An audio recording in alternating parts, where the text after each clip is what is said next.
quand ils ont pris mon livre, ils l'ont pas lâché.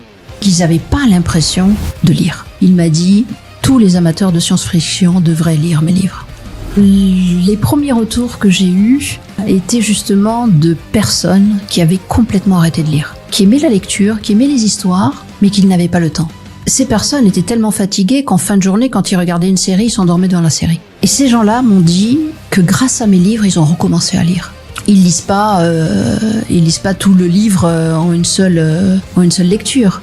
Même si, quand on aime lire, le premier, par exemple, qui est un des plus courts, en 1h30, c'est fait. Mais quand on n'a pas le temps, et qu'on est fatigué après une grosse journée de travail, on peut facilement lire un chapitre. Parce que les chapitres ne font pas 20 pages. Donc ça permet de segmenter la lecture d'une manière rythmée et captivante. Et ça, c'est le premier retour que j'ai eu. C'est-à-dire qu'ils ont commencé à lire et ils ont été happés par l'histoire. Et ça fait vraiment, vraiment plaisir. J'ai eu des gens aussi qui m'ont dit, moi quand je rentre à la maison, j'ai pas envie de lire. Parce que j'ai passé toute ma journée devant un ordinateur, devant un écran, et la dernière des choses que j'ai envie de faire, c'est de continuer à lire. Oui, je me pose devant la télé, je ferme les yeux, et puis voilà. Ils m'ont dit également que quand ils ont pris mon livre, ils l'ont pas lâché, et qu'ils n'avaient pas l'impression de lire. Ça, c'est fabuleux. J'étais à la Fnac, je signais des dédicaces, et j'ai eu une femme qui a acheté 2 bouquins. Elle a acheté le volume, et elle a acheté Mon nom est Shanghai pour son